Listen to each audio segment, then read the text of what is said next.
Elena Vasquez sat in the corner of the massive council chamber and watched the alien creatures argue about things they did not understand.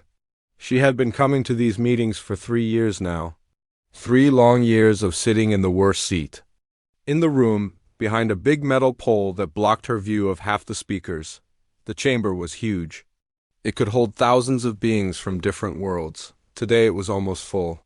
Creatures with 6 legs walked next to others that floated, in glass tanks filled with purple gas. Some aliens looked like giant insects. Others looked like walking trees. A few looked almost human, but had scales instead of skin. Elena was the only actual human in the room. She looked at her watch. The meeting had been going on for 4 hours. 4 hours of listening to aliens talk about how smart they were. 4 hours of hearing them make decisions about the galaxy without asking humans what they thought. The Galactic Council was supposed to represent everyone. That was what they said, but Elena knew better. She had learned the truth in her 3 years here. The council really belonged to the old species. The ones who had been traveling between stars for thousands of years. They made all the important choices. Everyone else just sat and listened. Humans were new to space travel. They had only been visiting other worlds for about 50 years. That made them babies in the eyes of the council.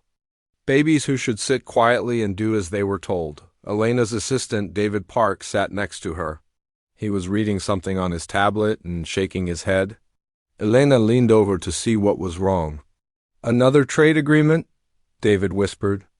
"They want us to give them free access to the Proxima shipping route. In exchange, they will let us buy their old computer parts." Elena almost laughed. The Proxima route was one of the busiest trade paths in human space.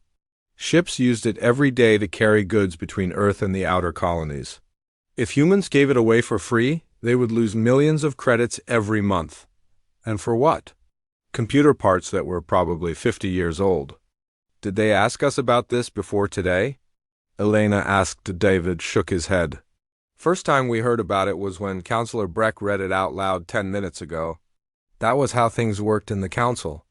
The big species made deals with each other, then they told everyone else what was going to happen. If the smaller species did not like it, too bad." Elena looked around the room. She could see the human delegation from Earth. There were 12 people total. They sat in a section marked Minor Species. Next to them sat representatives from 6 other young civilizations. All of them looked tired and frustrated. The major species had much better seats. The Karathi Empire had an entire platform near the front of the room. They were tall, blue creatures who controlled about 200 star systems. The Altarian Dominion had an even bigger section. They looked like walking crystals and owned some of the richest mining worlds in the galaxy. But the most important group was the Ancient Triumvirate. They got the best seats right in the center of the chamber. The Triumvirate included 3 species that had been spacefaring for over 10,000 years. They acted like they owned the galaxy. Most of the time, Elena thought they probably did. The speaker right now was Councillor HFY from the Dominion. He was talking about safety, about how dangerous it was to let new species handle important jobs. His voice was deep and slow, like he was talking to children. "The hyperspace corridors are delicate," HFY said. His 4 arms moved as he spoke. "One mistake could damage the routes that connect our worlds. We cannot risk such disasters." Elena felt her face get hot. She knew what HFY was really talking about. 3 months ago, human scientists had found a new hyperspace route. It was a big discovery. The route could cut travel time between the core worlds and the rim by almost half. It would make trade faster and cheaper for everyone, but the Council did not trust humans to manage it. "Humans are eager to help," HFY continued. "But eagerness is not the same as wisdom. The Dominion has managed hyperspace routes for 6,000 years. We know how to keep them safe." Elena wanted to stand up and scream. The Dominion knew how to manage routes that humans had found for them. For the last 20 years, human engineers had been fixing problems in Dominion space. When their old navigation systems broke down, they called Earth for help. When pirates attacked their shipping lanes, human patrol ships went to stop them, but none of that mattered to HFY. I propose that the new hyperspace corridor be placed under Dominion control, he said. We will manage it properly. This will ensure the safety of all galactic commerce. Murmurs of agreement came from around the chamber. Elena saw representatives from dozens of species nodding their heads. They thought this was a good idea. David leaned over again. He's not even pretending to ask us, he whispered. Elena looked at her tablet. The formal vote was about to begin. Every species would get to choose, but Elena already knew how it would end. The major species always voted together. The minor species would try to object, but there were not enough of them to change anything. The voting began. One by one, species announced their choice. The Karathi Empire voted yes. The Hegemony voted yes. The Crystal Confederacy voted yes. Elena watched the numbers change on her screen. 847 votes for the proposal. One vote against. Only Earth had said no. Elena stared at the numbers for a long moment. 847 to 1. It was not even close. The galaxy had just voted to take away something that humans had discovered. Something that human scientists had spent months mapping and testing. The council was going to give it to aliens who thought humans were too stupid to handle it themselves. Around the chamber, representatives were already moving on to the next item. Some trade dispute between the Rigel Consortium and the Vega Mining Guild. Elena was not listening anymore. She thought about all the things humans did for the galaxy. Things that nobody here seemed to remember. Human ships patrolled trade routes in 40 different sectors. Human engineers maintained the quantum beacons that made hyperspace travel possible. Human rescue teams saved lives when ships broke down in deep space. But when humans found something valuable, suddenly they were too young and inexperienced to be trusted. Elena closed her tablet and stood up. David looked at her with surprise. Where are you going? He asked. Elena did not answer. She picked up her briefcase and started walking toward the exit. Behind her, she heard David gathering his things. Then she heard the other human representatives doing the same. None of them said anything. They just followed Elena toward the door. The chamber was so big and so noisy that most of the aliens did not even notice the humans leaving. A few looked up when the group walked past their sections, but they turned back to the debate quickly. After all, humans were not important enough to worry about. Elena reached the main exit and paused. She looked back at the chamber one last time. Thousands of aliens were still arguing about trade routes and territory claims. They were still making decisions about the galaxy without caring what humans thought, but they were about to learn something important. They were about to find out what happened when they pushed humanity too far. Elena walked out of the chamber. The door closed behind her with a soft hiss. She took out her communicator and sent a message to Admiral Chun back on Earth. It was very short. Prometheus protocol is now active. Then she put the communicator away and kept walking. Behind her, the Galactic Council continued their meeting. They had no idea that the galaxy was about to change forever. Dr. Marcus Chun was drinking coffee and watching the stars when his computer made a soft beep. He was alone on Sentinel Station 7, floating in the dark space between star systems. His job was to watch for problems and fix them before anyone got hurt. Marcus had been doing this work for 8 years. He liked the quiet. He liked being useful. Most of all, he liked knowing that his work kept millions of beings safe as they traveled through hyperspace. The beep came again. Marcus put down his coffee and looked at his screen. There was a message waiting for him. The sender was listed as Terra Command Priority 1. Marcus felt his stomach drop. Priority 1 messages only came when something was very wrong. He opened the message. It was short, just 2 words. Prometheus Protocol. Marcus stared at the screen for a long time. He had hoped this day would never come. Every human who worked in deep space knew about Prometheus Protocol. They had all been trained on what to do if they ever received that message. But Marcus had thought it would never actually happen. He finished his coffee slowly, then got up and walked to his equipment room. Sentinel Station 7 was not very big. It had living quarters for one person, a small kitchen, and a room full of computers and machines that kept the hyperspace network running. Marcus began shutting things down. First the quantum beacon array, then the navigation computers, then the deep space communication relay. One by one, the machines went dark. When he was finished, Marcus packed his personal belongings into a small bag. He did not have much. Some clothes, a few books, pictures of his family back on Mars, everything fit into one suitcase. Marcus walked to the docking bay where his ship was waiting. It was a small vessel built for one person and fast travel. He loaded his bag and started. The engine stopped as his ship pulled away from the station. Marcus looked back one more time. Sentinel Station 7 was now completely dark. It looked like a dead rock floating in space. Marcus set his course for Earth and activated the hyperspace drive. Behind him, an entire sector of the galaxy had just lost its early warning system. But Marcus was not thinking about that anymore.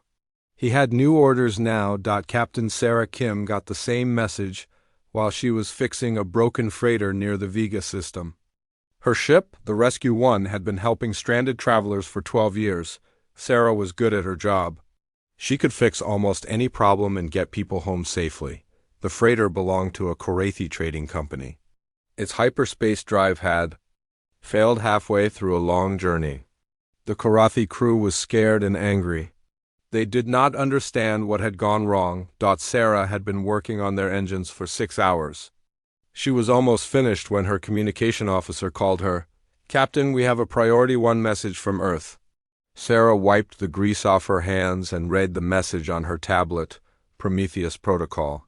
She had never seen those words before, but she knew what they meant. Every human in the Deep Space Rescue Corps had been briefed about this possibility. Sarah looked at the Korathi captain. He was a tall, blue-skinned alien with worried eyes. His ship was carrying medicine to a colony world. If he did not get there soon, people would die. "Is the repair almost finished?" the Korathi asked. Sarah nodded. "Yes, your engine should work fine now. But I need to leave immediately." "Leave? But what if something else breaks?" Sarah handed him a repair manual. "This will help you fix basic problems. Good luck." The Korathi captain looked confused, but Sarah was already walking back to her ship. Within 10 minutes, the Rescue 1 was jumping to hyperspace. The freighter was left alone in the dark between stars all across the galaxy. Humans were getting the same message. Dr. Jennifer Walsh was studying alien artifacts on a joint research station when her tablet chimed. She read the message, then quietly deleted all her research files and packed her equipment. Her alien colleagues did not understand why she was leaving so suddenly. Dr. Walsh told them she had received news of a family emergency. She would be gone for a while. Maybe a long while. Engineer Tom Rodriguez was maintaining a fusion reactor on an Altarian mining world. The reactor provided power for the entire operation. Without it, thousands of workers would be stranded on a dead planet. Tom got his message while he was deep underground, checking the reactor core. He read it twice to make sure he understood. Then he began the emergency shutdown procedure. The reactor had safety systems that would keep it stable for a few days. After that, the Altarians would need to figure out how to run it themselves. Tom had left instruction manuals, but he doubted the aliens would be able to understand them. Tom took the elevator to the surface and walked to the spaceport. His personal ship was small and old, but it could get him home.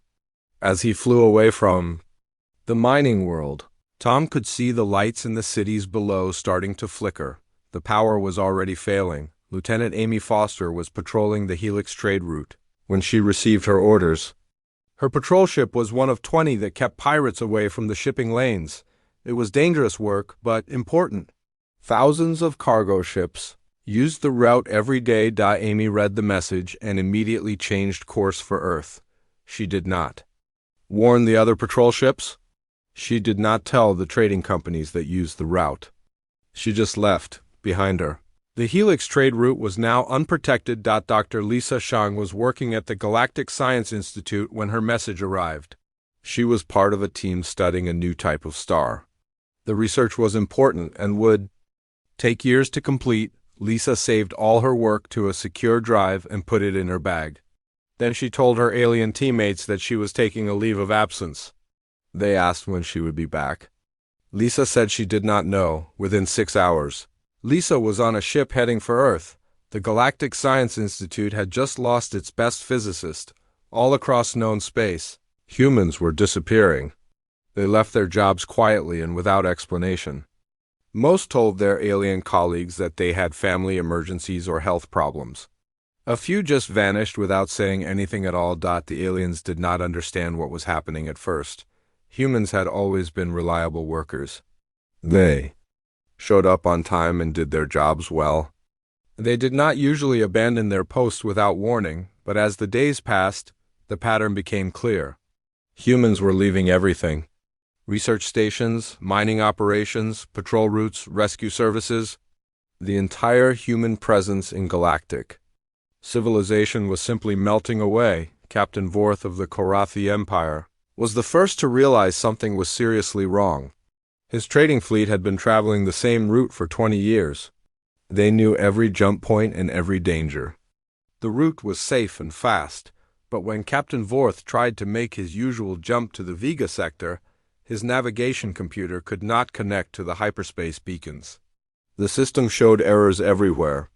Jump coordinates that had worked yesterday were now useless. Captain Vorth tried different approaches, but nothing worked. Finally, he ordered his ships to wait while he sent a message to the authorities. Surely this was just a temporary problem. Someone would fix it soon, but help did not come. The deep space communication network was not working either. Captain Vorth's message never reached anyone. After 3 days of waiting, Captain Vorth gave up and tried to navigate by sight. It was slow and dangerous, but he had no choice. His ships carried food and medicine that people needed. The journey that should have taken 2 days took 2 weeks. When Captain Vorth finally reached his destination, he learned that dozens of other ships had the same problem. The hyperspace network was failing everywhere. Meanwhile, the mining operations on Altair 4 had gone completely dark. The fusion reactors had shut down automatically when no one came to maintain them. 50,000 workers were trapped on the planet with no power and no way to call for help. The Altarian government sent emergency ships to evacuate their people. But the ships could not navigate properly without the beacon network. Several got lost and were never seen again. In the Helix sector, pirates had attacked 6 cargo ships in 1 week. The merchants who used the trade route sent angry messages to the authorities. Where were the patrol ships? Why was no one protecting them? But there were no patrol ships. The humans who had guarded the route for years were gone, and no one knew where they had went or why they had left. The first complaints reached the Galactic Council after 2 weeks. Then more came. Then hundreds. Something was happening to galactic civilization, something that no one understood. Counselor Zethai stood in front of a nearly empty council chamber and tried to keep his voice calm. 3 months had passed since the humans walked out. 3 months of growing problems that no one could fix. The great chamber that once held thousands of representatives now had empty seats everywhere. Many species could not attend meetings anymore because their ships could not navigate safely. The hyperspace routes that connected the galaxy were breaking down one by one. Zethai looked at his notes and tried to focus on the agenda, but it was hard to talk about trade agreements when half the trade routes no longer worked. The Vega Mining Consortium reports continued problems with their shipping schedule, Zethai announced. His forearms shook slightly as he spoke. 7 cargo ships have been lost in the past month. A representative from the hegemony stood up. Her name was General Cass and she looked angry. Lost how? Are we talking about pirates or navigation failures? Both, Zethai admitted. Without proper patrol coverage, the pirates have become bold. And without working navigation beacons, our ships keep getting lost. Where are the humans? Asked another voice. This came from Ambassador Tlok of the Rigel Consortium. They used to handle security patrols. They maintained the beacons. Why did they all disappear? Zethai did not have a good answer. The humans cited various personal reasons for their departures: family emergencies, health issues, career changes. We must assume they will return when their personal matters are resolved. But Zethai did not really believe that anymore. 3 months was too long for family emergencies. And it was too much of a coincidence that every human in the galaxy had personal problems at the same time. Dr. Tavara of the Science Consortium was the next speaker. She was a small, gray alien with large eyes that looked very worried. "I need to report on our current scientific capabilities," she said. The chamber became quiet. Everyone knew this would be bad news. "We have lost contact with 47 research projects," Dr. Tavara continued. "Most of these were joint operations between multiple species. When the human researchers left, the projects collapsed." "Surely other species can continue the work," said Counselor Breck from his floating platform. Dr. Tavara shook her head. "That is the problem. We are discovering that humans were not just participants in these projects, they were the foundation. Their mathematical models were the basis for most of our stellar cartography. Their engineering designs kept our deep space installations running. Their computer programs controlled navigation systems across dozens of sectors." She paused and looked around the chamber. "We thought humans were junior partners in galactic civilization, but it appears they were actually holding everything together." Ambassador Clock stood up again. "That cannot be right. Humans have only been spacefaring for 50 years. How could they be essential to civilizations that are thousands of years old?" "I asked the same question," Dr. Tavara replied. "So I investigated. What I found was disturbing. Yes, humans are new to space travel, but they think differently than we do. They approach problems in ways that older species have forgotten." She activated a holographic display that showed a complex star chart. "For example, this is the hyperspace route network that connects the core worlds to the outer rim. It looks ancient, doesn't it? Like something that has existed for thousands of years." The assembled representatives nodded. "But most of these routes were actually mapped by human survey teams in the last 20 years. The older routes were inefficient and dangerous. Humans found better paths and built the infrastructure to support them. When we accepted their improvements, we forgot how the old system worked." Uncomfortable silence filled the chamber. Many of the representatives were beginning to understand the scope of the problem. General Cass spoke up. "What about military security? Surely the great fleets can handle pirates without human help." Dr. Tavara switched to a different display. This one showed military patrol routes throughout the galaxy. Human ships were responsible for security in 47 sectors. They did not fight battles or conquer territory. They just patrolled trade routes and responded to emergencies. But without them, space has become much more dangerous. She pointed to red marks on the display. These indicate pirate attacks in the last month. Notice how they are concentrated in areas where human patrols used to operate. "Send our own ships to those areas," General Cass said. "We tried," Dr. Tavara replied. "But our ships cannot navigate the dark routes between sectors. The humans built a network of quantum beacons to guide vessels through hyperspace. When they left, they took the maintenance codes with them. The beacons are failing one by one." Counselor Zephi felt a cold fear growing in his chest. "How long before the beacon network fails completely?" "At current rate of decay, we have perhaps 6 months before interstellar travel becomes impossible for most species." The chamber erupted in shocked voices. Representatives demanded to know why no one had understood this before. Others asked what could be done to fix the problem. Dr. Tavara waited for the noise to die down. "There is more. The Deep Space Rescue Corps was almost entirely human. They saved thousands of lives every year. Ships that broke down in remote areas, colonies that faced disasters, exploration teams that got lost. Without them, we have already lost contact with 14 exploration missions." "Can we contact these lost ships?" asked Ambassador Clock. "No, the communication network is also failing. Humans maintain most of the relay stations that carry messages between star systems." Zethai looked around the chamber. Fear and confusion were on every face. The great galactic civilization that had seemed so strong and wise 3 months ago was falling apart. "Have we tried to contact Earth directly?" he asked. "Yes," Dr. Tavara replied. "Many times. Their responses are always polite but not helpful. They say the Terran Federation is reviewing its galactic commitments. All non-essential services have been suspended while they focus on internal development. What does that mean? We don't. No, when we ask for details, they say they will respond when their review is complete. They will not give us a timeline. General Cass stood up. This is unacceptable.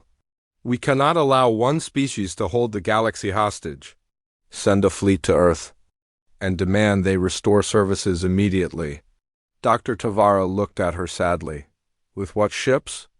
Half our fleets are stranded because they cannot navigate without the beacon network. The ships that can still move are needed to evacuate colonies that are facing starvation. Starvation? Yes, many worlds depend on food shipments from agricultural planets. The cargo ships cannot reach them anymore. We estimate that 12 colonies will run out of food within the next month.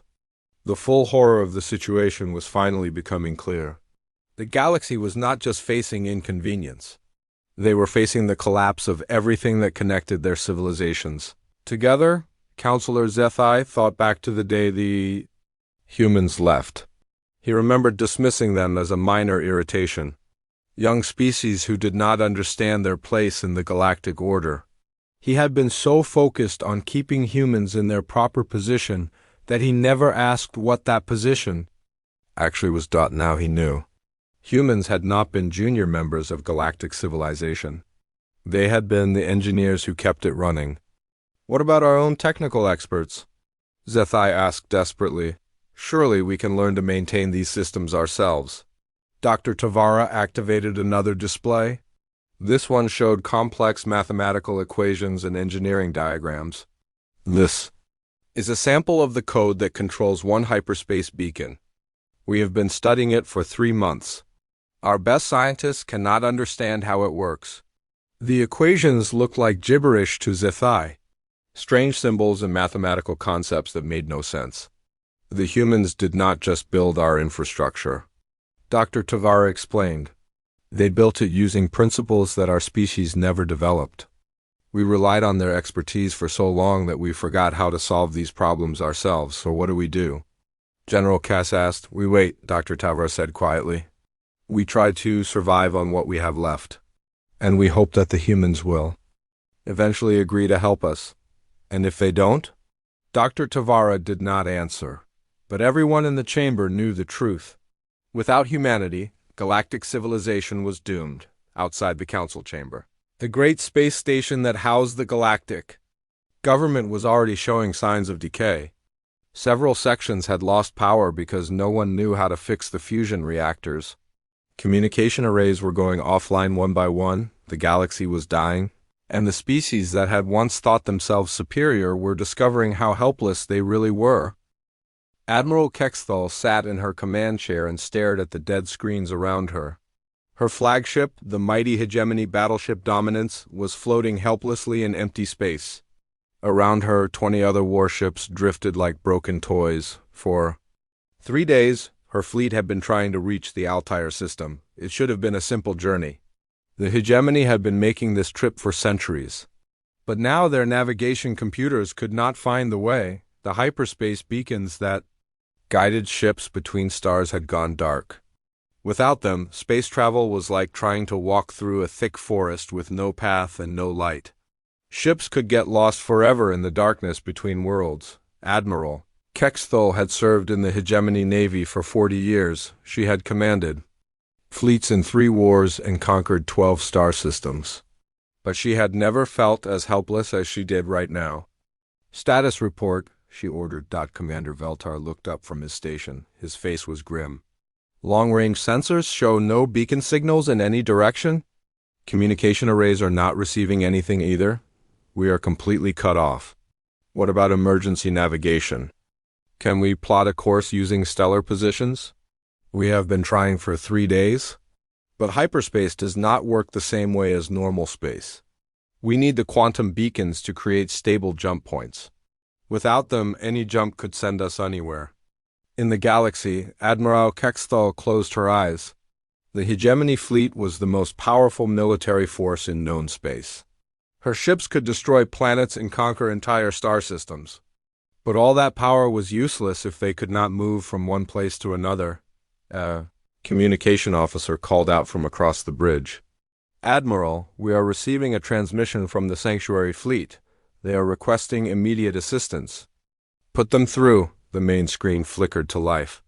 Captain Morris of the refugee ship Haven appeared. He looked exhausted and frightened. Behind him, Admiral Kextel could see crowded corridors filled with aliens from many different species. "Admiral, thank the stars we found you," Captain Morris said. "We have been searching for help for weeks. Our navigation systems failed during a routine supply run to the outer colonies. We have 30,000 refugees on board, and we are running out of food." Admiral Kextel felt sick. "How long can you last?" "Maybe 10 days if we cut rations again. But the children are already weak from hunger." "We cannot help you, Admiral," Kextel said quietly. "Our own ships are lost." "We cannot navigate either." The hope in Captain Morris's eyes died. "Then we are all going to die out here." The transmission ended. Admiral Kextel stared at the blank screen for a long time. 30,000 innocent beings were going to starve because the greatest fleet in the galaxy could not find its way home. 6 months ago, this would never have happened. Human patrol ships would have found the refugee fleet within hours. Human engineers would have fixed their navigation systems.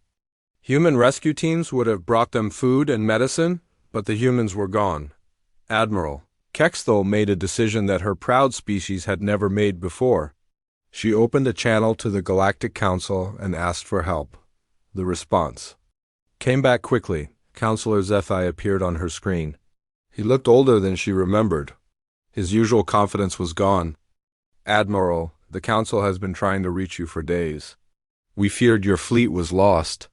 "We might as well be," Admiral Kextel replied. "We cannot navigate without the beacon network." "How many other fleets are stranded?" "Too many to count. The situation is worse than we feared. Entire sectors have gone dark. We estimate that over 1 million beings are trapped on ships that cannot reach safe harbor." Admiral Kextel felt the weight of responsibility crushing down on her.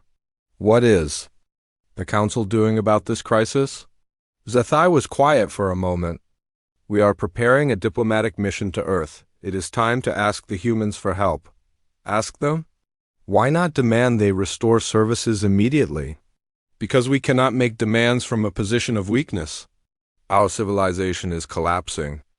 Admiral, without human assistance, billions of beings will die."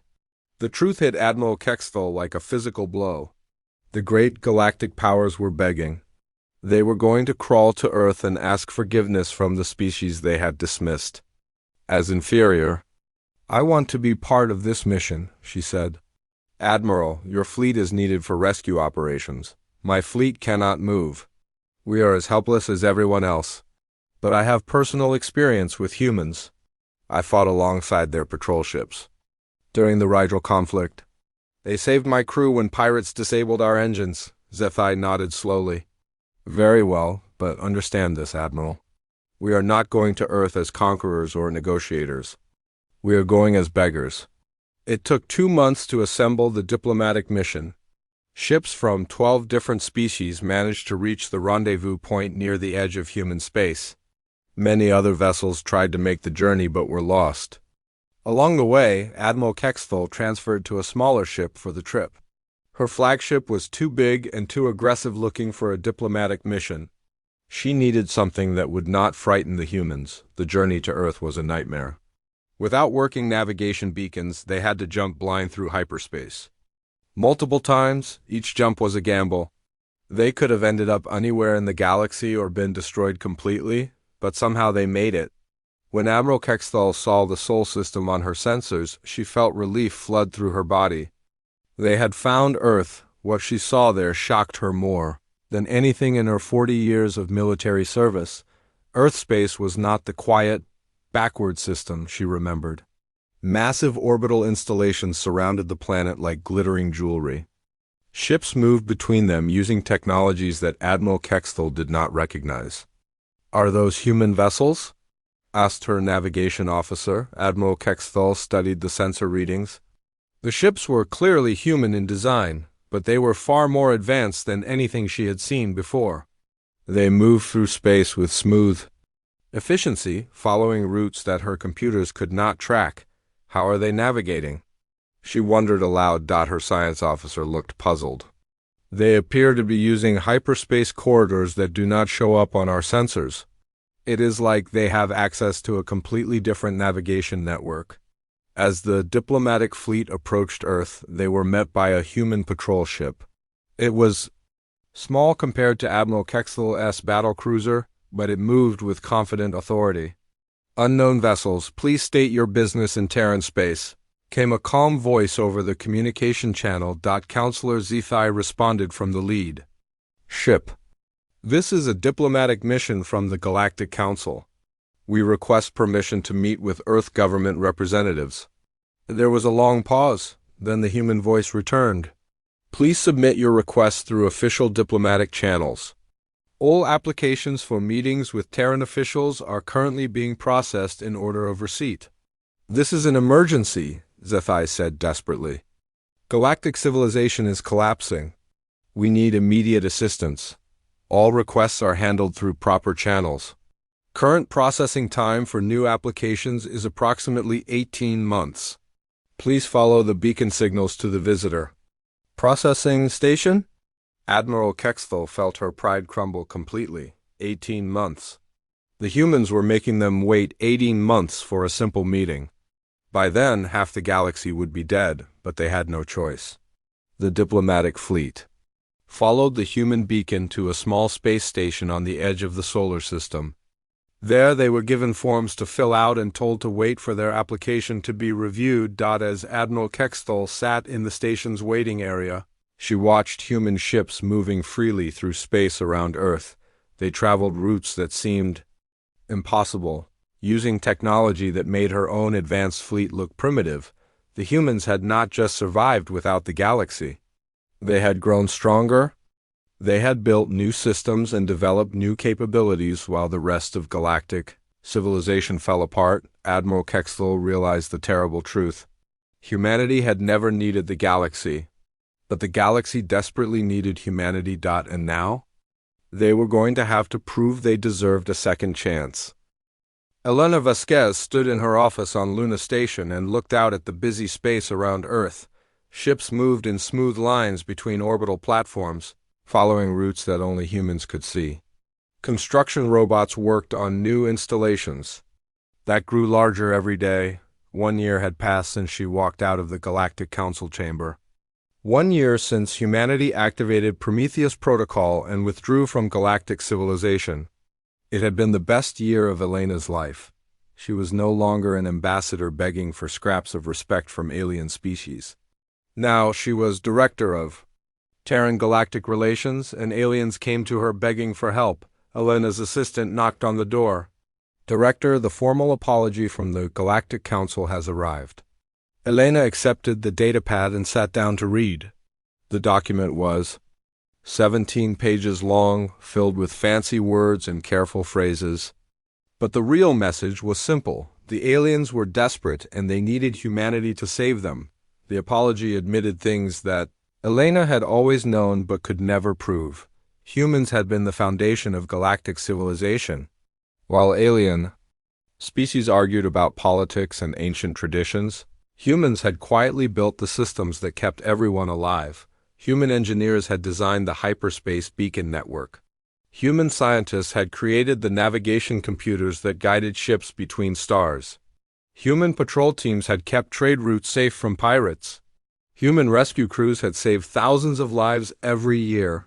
The aliens had taken all of this for granted. They thought these services just existed naturally like gravity or starlight. They never realized that human workers were maintaining everything behind the scenes. Now those workers were gone, and galactic civilization was falling apart. Elena, read the Council's desperate offer. They were promising humanity everything: full voting rights in the Council, control over 12-star systems, access to advanced alien technologies, even a permanent seat on the ruling council. All they wanted in return was for humans to come back and fix the mess they had left behind. Elena set the document aside and looked out at the stars again. She thought about the scared alien diplomats waiting at the processing station. They had been there for 3 months now, filling out forms and hoping for a meeting. Admiral Kexthal was among them. Elena remembered her from the old days. Kexthal had been one of the few aliens who treated humans with respect. She had even fought alongside human ships during a pirate crisis in the Rigel sector, but even Kexthal had voted to take away humanity's hyperspace discovery. Even she had believed that humans were too young and inexperienced to be trusted with important responsibilities. Elena's communication system chimed. Admiral Chun appeared on the screen.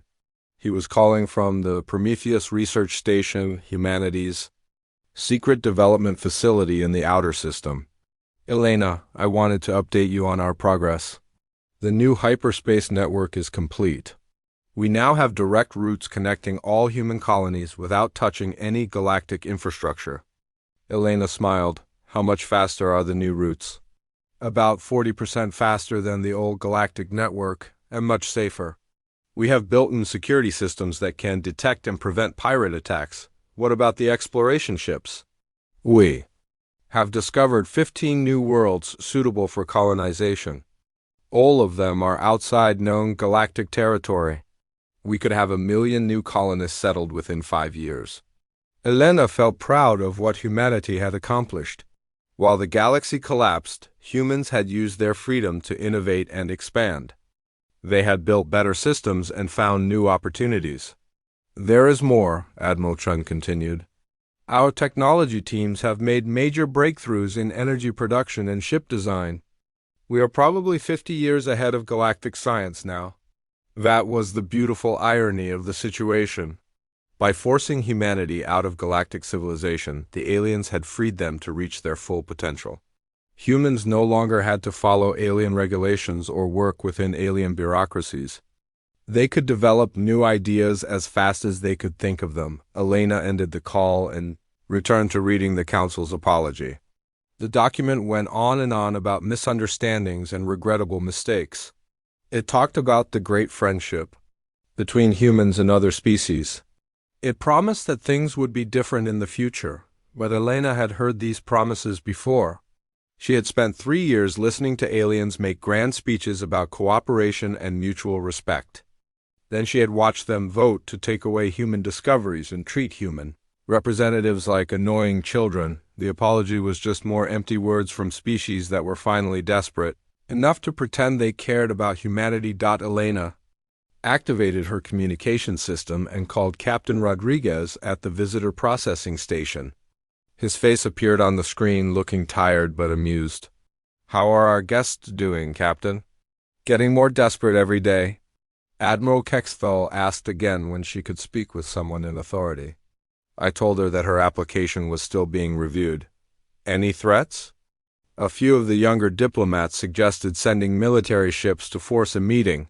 Admiral Kexthal shut them down quickly. She understands that their fleets cannot even reach Earth without our help. Elena nodded. That was another advantage of humanity's new position. The alien fleets that had once seemed so threatening were now helpless without human navigation systems. They could not attack Earth even if they wanted to. What about the refugee situation? Captain Rodriguez's face became serious. Bad and getting worse. We estimate that over 2 million beings are stranded on ships that cannot reach safe harbor. Many are running out of food and medicine. Elena felt a twist of sympathy. Whatever she thought about alien governments, innocent people did not deserve to starve. Have any of them asked for humanitarian assistance? Several species have submitted formal requests, but they want us to restore full galactic services. Not just emergency aid, that was typical alien thinking. They could not ask for simple help. Everything had to be part of a grand political agreement. Elena made a decision. Prepare humanitarian relief missions for the stranded refugee ships. Food, medicine, and navigation assistance to get them to safe worlds. But make it clear that this is temporary emergency aid, not a restoration of galactic services. The Council diplomats will see this as a sign that we are willing to negotiate. Let them think what they want. We help people in danger because it is the right thing to do. That does not mean we forgive the species that created this mess. Elena turned back to the Council's apology and read the final page. The aliens offered to make humanity the senior partner in galactic civilization. They promised to follow human leadership and accept human decisions about galactic policy. It was everything Elena had once dreamed of. Recognition, respect, and real power in galactic affairs, but Elena no longer wanted those things. Humanity had found something better than galactic citizenship.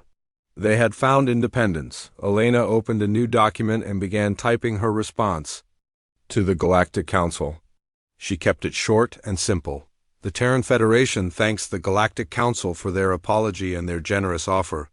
However, humanity is currently focused on internal development and expansion into new territories. We are not interested in rejoining galactic civilization at this time. We will continue to provide humanitarian assistance to beings in immediate danger. But we have no plans to restore the infrastructure that your civilizations depend upon. The Terran Federation wishes you success in solving your current difficulties. We are confident that species with thousands of years of experience in galactic affairs will find solutions to these problems. Our estimated timeline for reconsidering galactic partnerships remains indefinite. Elena read the message over once, then sent it. Within hours, it would reach the desperate diplomats waiting at the processing station. From there, it would spread across what remained of the galactic communication network. The message was polite, but clear. Humanity was not coming back. Elena looked out at the stars one more time. Somewhere out there, alien civilizations were struggling to survive without the foundation that humans had built for them. Their great fleets were stranded in space. Their colonies were running out of supplies. Their ancient pride was crumbling. As they faced the truth about their own helplessness, it was exactly what they deserved. Humanity had tried to be good galactic citizens. They had shared their discoveries and helped solve problems.